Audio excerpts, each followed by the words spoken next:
उनके मन में आया कि वो क्या सोच रहे हैं कि मुझे कहीं सानिध्य में जाना है, कहीं संग में जाना है, लेकिन वो सोचते थे आसपास जाएंगे तो घर के लोग पकड़ के वापस फिर कहाँ गए? जयपुर, कहाँ कर्नाटक, कहाँ राजस्थान। और उस समय ऐसी साधन भी कुछ ऐसा नहीं था। ट्रेन तो चलते थे उस समय। माता जी, हाँ, देश कहाँ, वहाँ जयपुर में कौन था? माता जी बताएंगे थोड़ा जाने का सिलसिला। हाँ, जयपुर में देशभूषण महाराज जी थे और ये गए कैसे?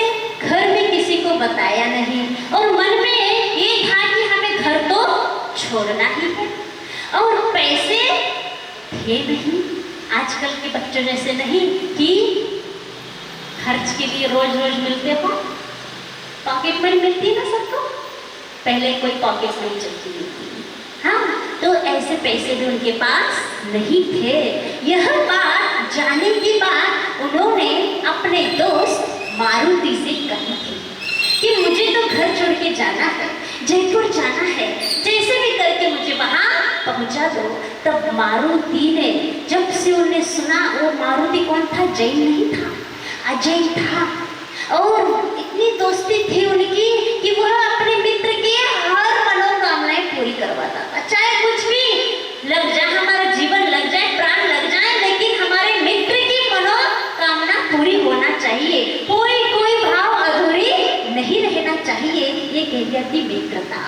उसने रोज कहीं ना कहीं से, वो मारुति थोड़े बड़े थे उम्र में कुछ साल, तो कहीं ना कहीं से उसने 1-2 रुपया जोड़ के एक महीने भर में इतने जोड़ लिया कि यहाँ से विद्याधर कहाँ तक? जयपुर तक पहुँच सके। उन्होंने चुपचाप विद्याधर को पकड़ाया।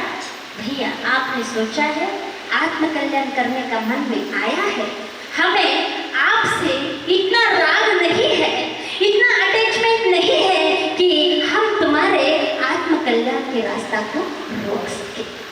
मित्रता तो वही है। ये इस प्रकार का राग मोह कभी नहीं होना चाहिए। समझ जाना चाहिए, राग और मोह इतना नहीं होना चाहिए कि अंध हो जाए, कि रास्ता उसका रोक दे। वो कहता मुझे इतना राग नहीं है, तुम कल्याण करना चाहते हो, करो, बहुत अच्छी बात है, तुम्हारे अंदर हुनर है, योग्यता है, सब कुछ है, और मेरा कुल उच्च कुल नहीं है, वो बहुत बड़ी खेत की बात है। और मैं तुम्हारे जैसे इस प्रकार से तुम्हारे पीछे तुम्हारा भेष धारण करके मैं चल नहीं सकता, बड़ी खेत की बात है, लेकिन मैं तुम्हारा अनुमोदना जरूर करूंगा, सहायता जरूर करूंगा, जितना बन सके मैं तुम्हारी सहायता करूंगा। उन्हें चुपचाप पैसे दिए थे और वहाँ सदलगा से कोल्हापुर तक बस चलती थी, वहाँ बस मैं बिठा दिया, कोल्हापुर तक आ गए। कोल्हापुर से फिर ट्रेन पकड़ी थी। वो कैसे पकड़ी थी? अब ट्रेन में कभी बैठे नहीं, क्योंकि इतना लंबा सफर कभी किया नहीं। गए, ट्रेन देख रहे और आगे दौड़ के ट्रेन को हाथ देते।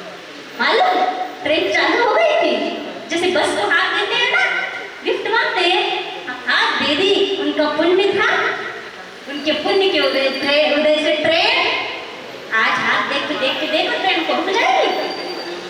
पुण्यवान, पुण्य होना चाहिए, पुण्य हो तो स्वर्ग धरती पे आ जाता है। कहते पुण्यवान के यहाँ देवता भी पानी भरते हैं, देव भी सेवा करते हैं। उनका योग संयोग ऐसा था, क्योंकि जो महान होनहार जो होते हैं ना, तो योग संयोग निमित्त ऐसे ही मिला करते हैं। तो इतने पैसे लेकर के वो ट्रेन को हाथ दिया, ट्रेन रुक गई और वो ट्रेन में बैठ करके कहाँ गए?